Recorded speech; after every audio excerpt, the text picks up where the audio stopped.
दिन भर पूरा दिन पूरी खबर सुन रहे हैं आप। मेरा नाम है मानसी दास और मेरे साथ हैं Anjum Sharma. Political leaders are still talking about forming an all-party interim government. This political uncertainty continues, and as long as this instability is there, it will be difficult for Sri Lanka to get any foreign help. Sri Lanka में राजनीतिक और आर्थिक संकट गहराया। राष्ट्रपति के इस्तीफे को लेकर डटे प्रदर्शनकारी। लेकिन श्रीलंका की मदद के लिए चीन और भारत क्या कर रहे हैं? बुरे वक्त में जो भारत सबसे पड़ोसी देश रहा है और जिसका बहुत ही पारंपरिक रिश्ता रहा है, वो आगे खड़ा हुआ है। संबंध तो पहले से जरूर बेहतर होंगे, ये बार बार जो है श्रीलंका के भी लोग कह रहे हैं। क्या भारत की मदद से पहले से और बेहतर हो सकेंगे दोनों के बीच के रिश्ते? श्रीलंका के लीडर ये बात बिल्कुल सही तरीके से समझते हैं कि हिंदुस्तान उनके देश को हड़पने पे नहीं लगा हुआ है। सुनवाएंगे दीप्ति नवल से खास बातचीत और होंगी खेल की खबरें भी।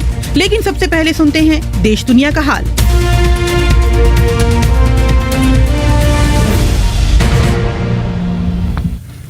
प्रधानमंत्री नरेंद्र मोदी ने नए संसद भवन की छत पर करीब 21 फीट ऊंचे राष्ट्रीय प्रतीक का अनावरण किया है। नेशनल एम्बलम कांस्य धातु का बना हुआ है और वजन करीब 9500 यानी 9,500 किलोग्राम है। अनावरण के समय प्रधानमंत्री के साथ लोकसभा स्पीकर ओम बिरला और केंद्रीय मंत्री हरदीप पुरी भी मौजूद थे। अनावरण पर AIMIM प्रमुख असदुद्दीन ओवैसी ने कहा कि सरकार का प्रमुख होने के नाते प्रधानमंत्री को राष्ट्रीय प्रतीक का अनावरण नहीं करना चाहिए था। वहीं कांग्रेस ने दूसरी पार्टियों को न बुलाए जाने पर सवाल उठाए। उत्तर प्रदेश के लखीमपुर जिले के मोहम्मदी सेशन कोर्ट ने ऑल्ट न्यूज के सह संस्थापक मोहम्मद जुबैर को 14 दिन की न्यायिक हिरासत में भेज दिया है। जुबैर को सीतापुर जेल से वीडियो कॉन्फ्रेंसिंग के जरिए कोर्ट के सामने पेश किया गया था। जुबैर को 27 जून को दिल्ली पुलिस ने धार्मिक भावनाएं आहत करने और नफरत फैलाने के आरोप में गिरफ्तार कर लिया था। देश के कई राज्यों में बारिश से बाढ़ के हालात पैदा हो गए हैं। सबसे अधिक महाराष्ट्र और गुजरात प्रभावित हैं। गुजरात के कुछ गांव पानी में डूब गए हैं। करीब 3000 से अधिक लोगों को सुरक्षित जगहों पर पहुंचाया गया है। NDRF और SDRF की टीमें राहत और बचाव कार्य में जुटी हुई हैं। AIADM के जनरल काउंसिल की बैठक में O पनीरसेल्वम को पार्टी की प्राथमिक सदस्यता और कोषाध्यक्ष के पद से निष्कासित कर दिया गया है। इससे पहले तमिलनाडु के पूर्व मुख्यमंत्री पनीरसेल्वम की याचिका को खारिज करते हुए मद्रास हाईकोर्ट ने AIADM के आम परिषद की बैठक को मंजूरी दे दी थी, जिसके बाद जनरल काउंसिल ने पलानीस्वामी को पार्टी का अंतरिम महासचिव चुन लिया है। जर्मनी के आर्थिक मामलों के मंत्री ने कहा है कि रूस से गैस शिपमेंट अगर फिर से शुरू नहीं होती है तो ऐसी स्थिति में यूरोपीय देशों को तैयार रहना होगा। रॉबर्ट हैबेक, जो जर्मनी के आर्थिक मामलों के मंत्री हैं, उन्होंने कहा कि वो इस बात से बहुत चिंतित है कि यूरोपीय संघ को होने वाली गैस आपूर्ति एक हथियार के रूप में इस्तेमाल की जा रही है ताकि सदस्य देशों को एक दूसरे के खिलाफ किया जा सके। रूसी सेना की यूक्रेन भर में बमबारी जारी है। पूर्वोत्तर यूक्रेन के खार्किव में अधिकारियों का कहना है कि वहां एक शॉपिंग सेंटर और घरों में गोलाबारी हुई, जिसमें 3 लोग मारे गए। वहीं दक्षिण में ओडेसा और माइकोलाइव में भी मिसाइल से हमले हुए हैं। बोस्निया में सेब्रेनिका नरसंहार की बरसी मनाई जा रही है। हाल में सेब्रेनिका नरसंहार में 50 और पीड़ितों की पहचान होने के बाद उन्हें फिर से मेन सिमेट्री में दफनाया गया है। बोस्निया सर्ब सैनिकों ने इस नरसंहार में 8000 मुसलमानों को मौत के घाट उतारा था। और फॉर्मूला 1 मोटर रेसिंग के पूर्व प्रमुख बर्नी एक्लेस्टोन लंदन में टैक्स अथॉरिटी को नहीं दे सके $400 मिलियन से अधिक की संपत्ति का ब्यौरा। उन पर धोखाधड़ी का आरोप लगाया गया है। अधिकांश संपत्ति विदेशों में बताई जा रही है। एक्लेस्टोन की ओर से अभी तक कोई टिप्पणी नहीं आई है।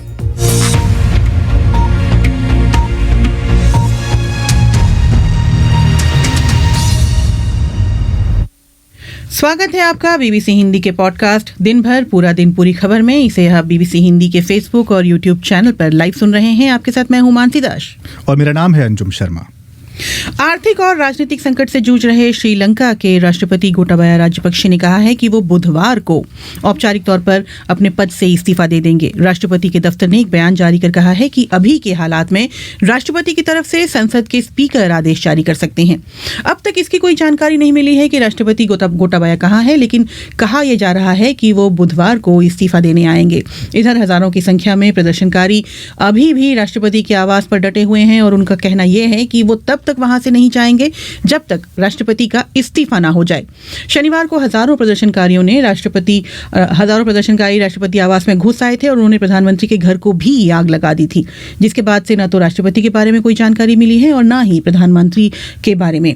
और विपक्षी दलों ने इधर नई सरकार बनाने को लेकर कवायद भी शुरू कर दी है और आज कुछ जगहों पर सीमित मात्रा में ही सही लेकिन पेट्रोल और डीजल मिलना भी शुरू हो गया है। अंजुम, ताजा हालात क्या हैं श्रीलंका के? ताज़ा हालात जानने के लिए दक्षिण एशिया मामलों के बीबीसी संवाददाता अनबरसन एथिराजन कोलंबो में मौजूद हैं। हमने उनसे बात की, एक बार सुन लेते हैं कि उन्होंने वहाँ पे क्या बताया। I'm outside a petrol station in the Sri Lankan capital Colombo where I can see hundreds and hundreds of vehicles, two-wheelers. अनबरसन कह रहे हैं कि मैं कोलंबो के एक पेट्रोल पंप पर खड़ा हुआ हूं, उसके बाहर खड़ा हुआ हूं। यहाँ सैकड़ों गाड़ियों, स्कूटरों, ऑटो रिक्शा की 3 अलग अलग कतारें लगी हुई हैं। ये कतारें लगभग 2 किलोमीटर लंबी हैं। एक ऑटो ड्राइवर ने बताया कि वो 3 दिन से यहाँ इंतजार कर रहे हैं। वो थक जाते हैं तो परिवार का कोई और सदस्य उनकी जगह पर इंतजार करता है। देश में डीजल पेट्रोल की भारी कमी है। तेल कुछ ही जगहों पर मिल रहा है, ऐसा इसलिए क्योंकि देश का जो विदेशी मुद्रा भंडार है वो लगभग खत्म हो चुका है। भंडार में अभी लगभग 25 करोड़ डॉलर बचे हैं, जबकि उन्हें 1 महीने में 1 अरब डॉलर तक चाहिए। ऐसे में वो पेट्रोल, डीजल, खाना या दवाओं का आयात नहीं कर पा रहे और अर्थव्यवस्था एक तरीके से रुक गई है। एक तरफ अर्थव्यवस्था मुश्किलों के बीच संसद के स्पीकर महिंदा यापा अभयवर्धने अभी कार्यकारी राष्ट्रपति के तौर पर मानसिक कार्यभार देख रहे हैं, लेकिन नई सरकार कब तक बन सकती है और श्रीलंका को कब तक मदद मिल सकती है, इस पर अनबरासन एथिराजन ने क्या कुछ बताया, सुनते हैं।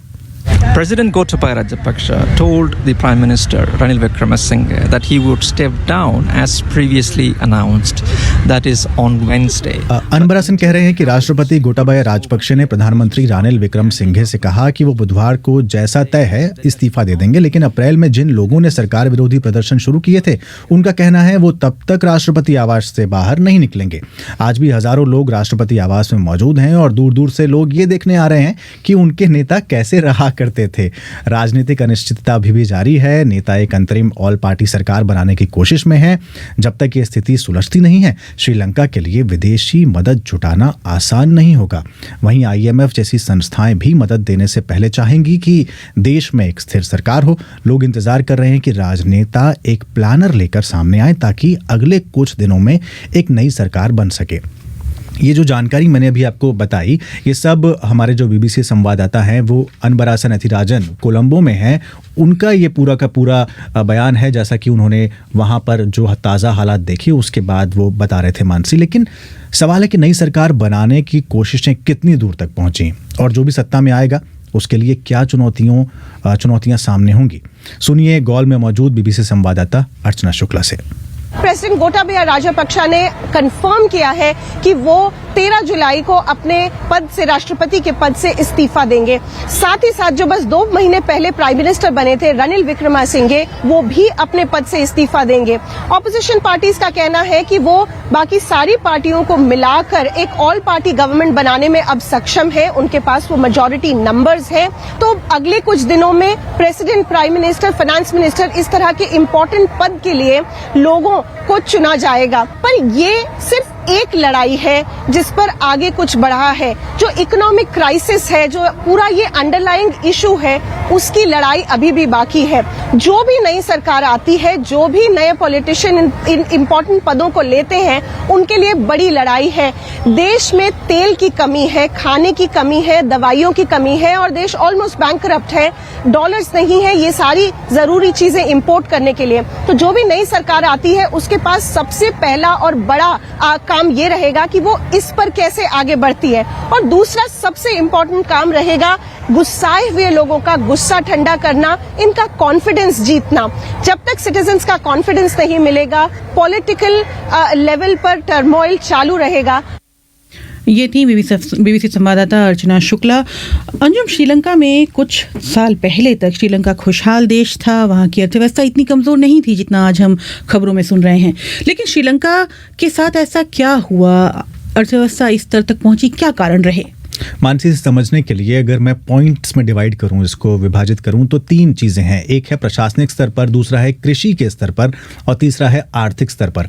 आपको पता है, प्रशासन के स्तर पर बात करें तो कुछ फैसले ऐसे हुए जो मनमाने हुए। 2019 में राष्ट्रपति पद के लिए चुनकर आए थे, कार्यकाल राष्ट्रपति का शुरू हुआ था। उन्होंने वादा किया था कि वो स्थायित्व, सुरक्षा और विकास और समृद्धि देंगे। साथ ही जो सिनली बौद्ध हैं, वहाँ की जो एथनिसिटी है, उसकी आकांक्षाओं को ध्यान में रखेंगे।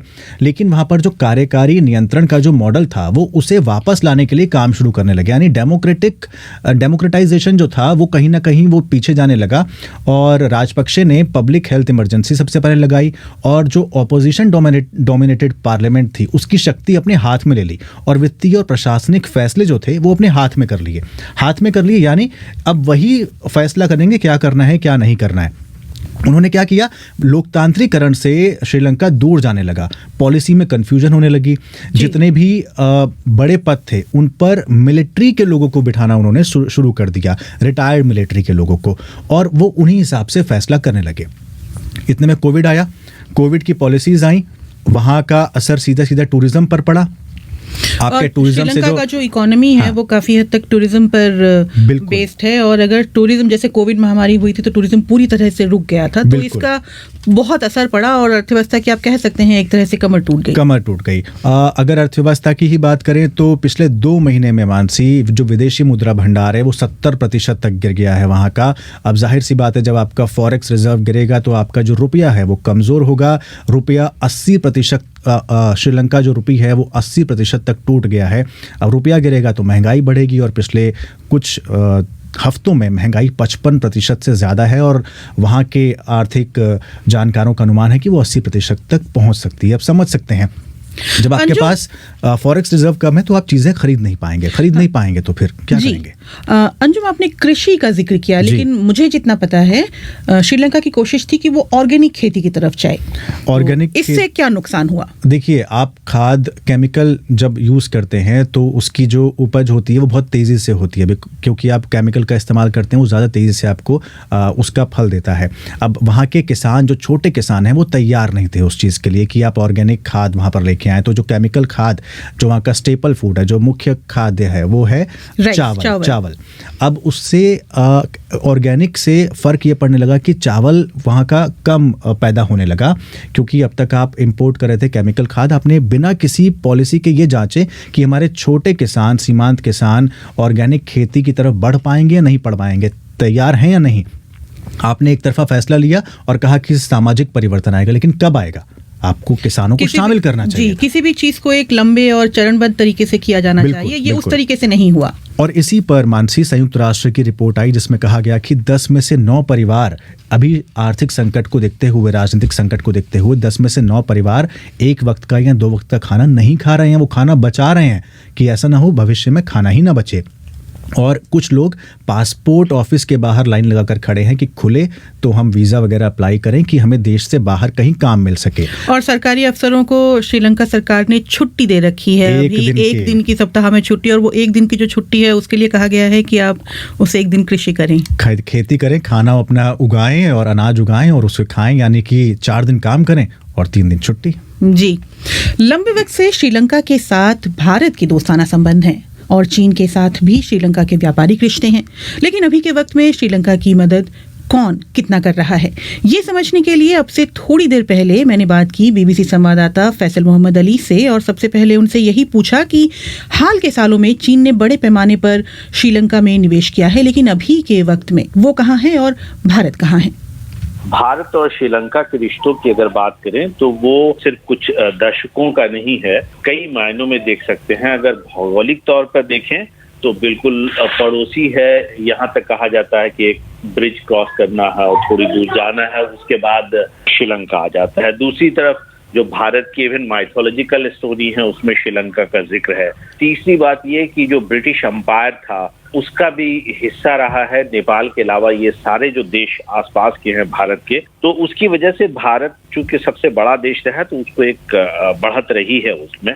श्रीलंका में भारत का इन्वेस्टमेंट भी रहा है, कई तरह से उससे जो है एक तरह से एथनिक जुड़ाव भी कह सकते हैं, क्योंकि वहाँ एक तमिल समुदाय का एक बड़ा वर्ग मौजूद रहा है। चीन के जो रिश्ते हुए हैं वो हाल के सालों में बने हैं और चूंकि चीन जो है वहां से 6000 किलोमीटर की तकरीबन दूर पड़ता है, जबकि भारत के बारे में कहा जाता है कि महज 6 किलोमीटर दूर है। तो वो जो संबंध है वो सिर्फ व्यापारिक हैं, जो इन्वेस्टमेंट किए हैं उन्होंने वो है और ट्रेड रिलेशंस है। मगर उसके साथ साथ ये भी कहा जा रहा है कि जो श्रीलंका का जो पूरा कर्ज है $50 बिलियन का, उससे अधिक जो कहा जा रहा है उसका सिर्फ 10% जो है वो चीन का कर्ज है और सारा कर्ज चीन का नहीं है।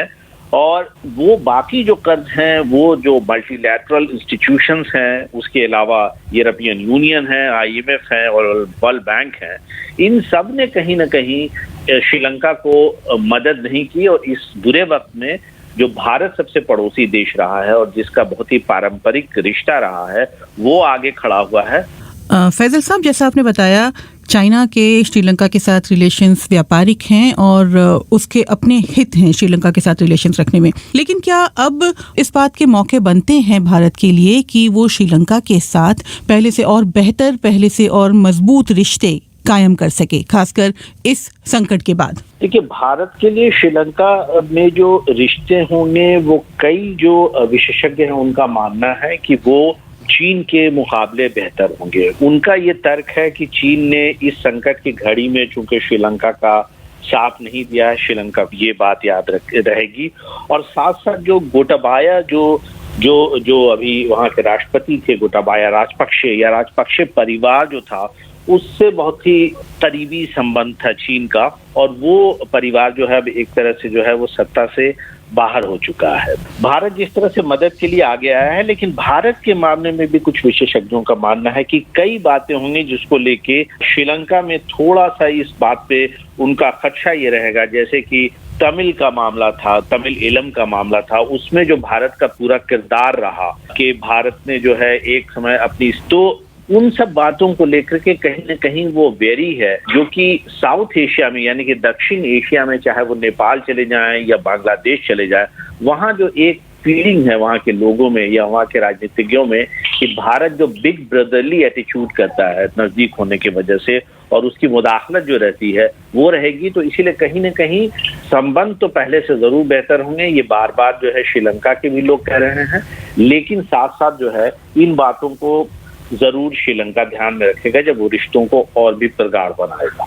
कई जो विशेषज्ञ हैं उनका ये मानना है, मानसी, कि भारत को श्रीलंका की मदद इसलिए भी करनी चाहिए कि अगर भारत श्रीलंका की मदद नहीं करता है तो उसके अपने यहाँ भी दिक्कतें पैदा हो सकती हैं। यानी कि अपने यहाँ का मतलब ये है कि उसकी एक तरह से डोमेस्टिक प्रॉब्लम होगी, क्रिएट होगी, जैसे कि एक बड़ा रिफ्यूजी जो है वहां से जो है वो आ सकते हैं तमिलनाडु में।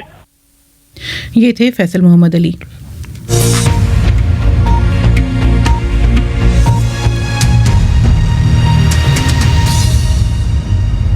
आप सुन रहे हैं BBC हिंदी का पॉडकास्ट दिन भर पूरा दिन पूरी खबर। आप हमें BBC हिंदी के फेसबुक और YouTube चैनल पर लाइव सुन रहे हैं।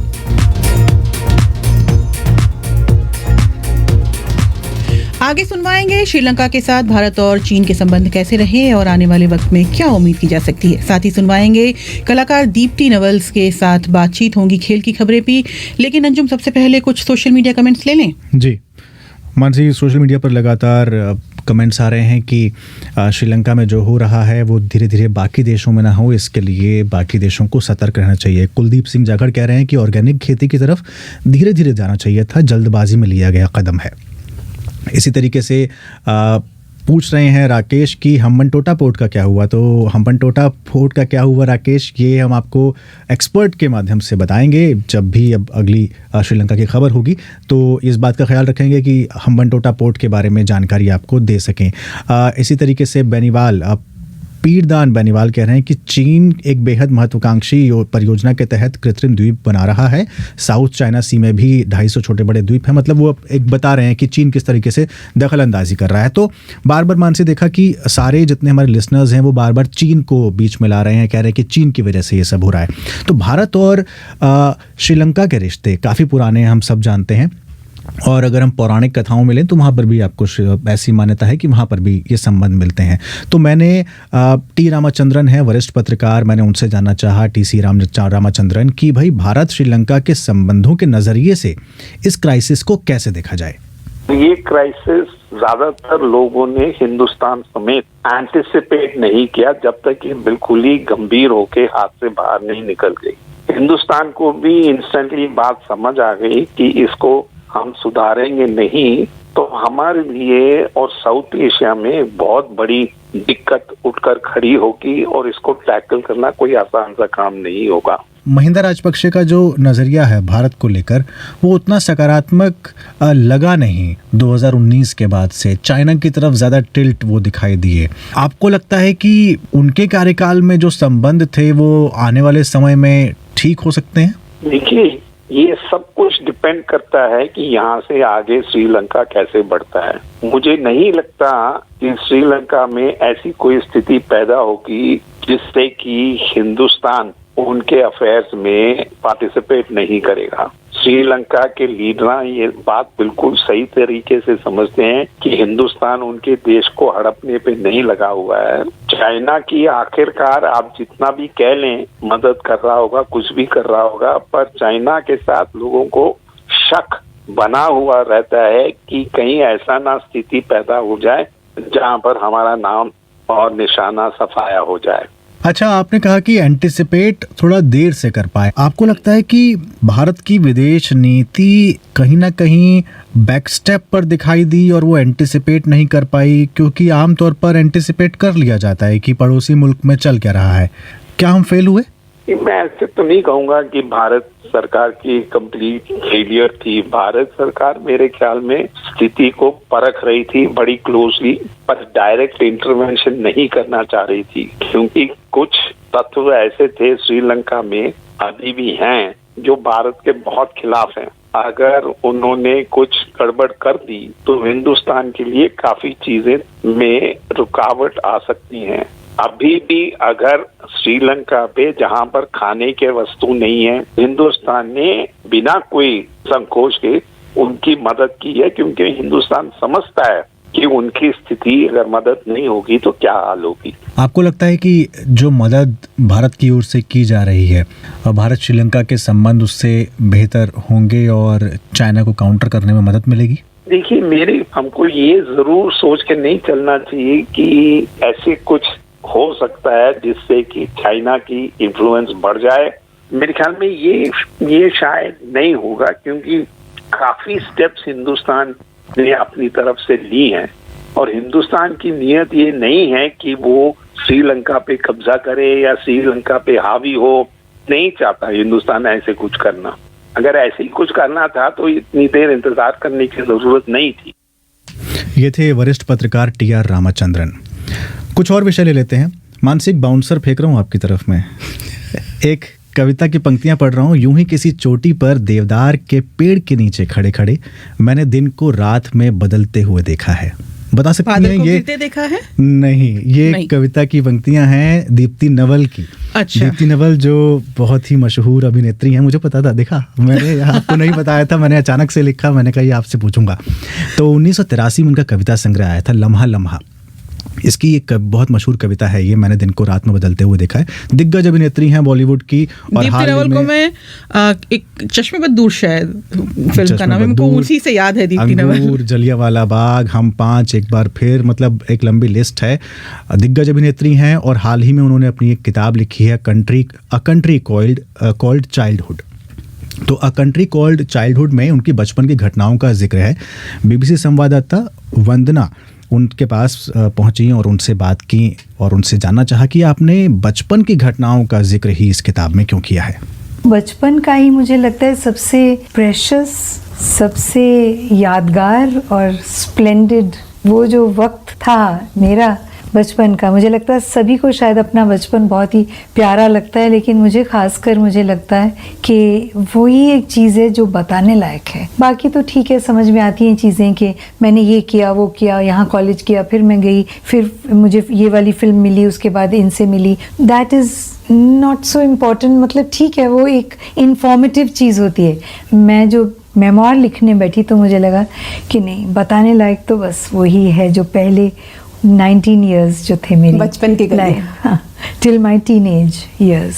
लेकिन ये भी है कि जगह जगह पे क्लू भी मिलता है आपकी आने वाली जिंदगी के बारे में। हाँ। तो जैसे मैंने देखा कि वो रिक्शा पे आके आपने बताया वो फिल्मों का प्रचार करते थे। Yes। और आपके पोस्टर वहीदा रहमान और मीना कुमारी के लगे रहते थे। तो कब बचपन में आपको लगा हुआ रुझान कि अच्छा मुझे शायद फिल्मों में जाना है या मेरी रुचि उस तरफ है? मुझे शुरू से ही, जैसे शायद मैं 8 या 9 साल की थी जब पहले फिल्में देखते थे तो इम्पैक्ट बहुत रहता था जहन में। और फिर थोड़ी सी बड़ी हुई 8-9, तो जब मैं देखती थी बड़े पर्दे पर तो मुझे लगता था कि ये मुझे करना है, मैं वहाँ हूँ और ये लोग सब जो हैं ये मुझे देख रहे हो। क्लियरली मुझे याद है कि ये थॉट मेरे जहन में चलता था 9-10-11 साल की उम्र में। After 8 years I kind of clear मुझे था कि ये मेरा शौक है। मुझे राज कपूर की फिल्मों से काफ़ी इन्फ्लुएंस्ड थी। जो किताब में भी लिखा कि काफी सबकॉन्शियस असर भी रहा फिल्मों का। ऐसे आपने लिखा कि हाँ। 13 साल की उम्र में आप वो फिल्मों का कश्मीर देखने के लिए वो किस्सा जरूर सुनना चाहेंगे। चली गई थी अकेली घर से। वो बहुत ही एम्बैरेसिंग, वही एक चैप्टर है जो मैंने लास्ट तक मैं नहीं डिसाइड कर पा रही थी कि ये बताना है क्या दुनिया को कि मैं इतनी ज़्यादा बेवकूफ़ थी। I didn't want to tell. और वो सही है, मतलब वो इतना फितूर था जहन में। और सारे गाने जो कश्मीर में पिक्चराइज हुए और वो सब देख देख के ऐसा लगता था कि कश्मीर है जगह असली रहने की, कश्मीर जाना ज़रूरी। और वो करते करते पता नहीं कैसे बस निकल भी गई, पहुंची तो नहीं लेकिन तमन्ना तो बहुत थी पहुंचने की। लेकिन रात को ही एक आध थप्पड़ मार के पुलिस ऑफिसर उन्होंने घर पे खबर की और वापस भेजा। तो आपकी किताब में जितने किरदार हैं, आपके परिवार हैं, आपके दोस्त हैं, उसके पैरेलल एक किरदार जो शुरू से आखिर तक है वो है अमृतसर। जी बिल्कुल। आपका शहर जहाँ आप पली बड़ी, उसकी गलियां आपको याद हैं, मंदिर मस्जिद के नाम याद हैं। Yes, तो हाँ, अभी कितना बदला है आपका शहर? बहुत ज़्यादा बदल गया। मतलब जलियांवाला बाग तो खैर बहुत ही बदल गया। उन्होंने अपनी तरफ से देखिए, अपनी तरफ से उन्होंने जो किया है उसको ब्यूटीफाई करने के लिए किया, लेकिन ऐसी जगहों को ब्यूटीफाई नहीं किया जाता है, उनको प्रिजर्व करके रखा जाता है एज अ रिमाइंडर। जो धक्का लगता था उसको देख के, गोली के निशान, और वो कच्चे पक्के जैसे भी थे निशान ओरिजिनल वो थे। और ईंट की वो दीवार, चारों तरफ वहाँ से घर, और नीचे बिल्कुल बेजार सा वो मैदान जो जहाँ पे hundreds of people have, innocent people have died। A country called childhood Deepti Naval के मेमोयर्स, और उनसे बात कर रही थी वंदना। और अब बात खेल की।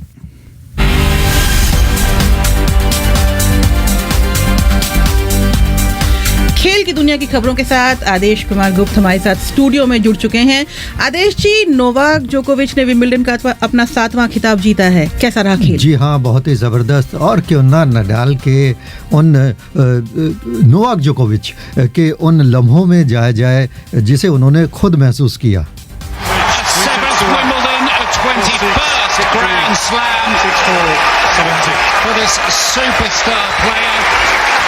You know, he has never played in the Wimbledon finals, and we know that also he kind of has his ups and downs in the match, and that, you know, my experience playing in this kind of occasion before could eventually decide or could help. तो जोकोविच कह रहे थे कि जो इस तरह के मुकाबले उसमें उतार चढ़ाव आते रहते हैं, लेकिन जो मेरा पुराना अनुभव है मेरे काम आया। और देखिए 7 बार वो विंबलडन जीत चुके हैं। और जैसे कि हमारी ज़बान फिसली थी, नडाल सेमीफाइनल में नहीं खेल पाए, उन्होंने वॉकओवर दे दिया था किर्गियोस को, लेकिन किर्गियोस कोई चमत्कार नहीं कर सके।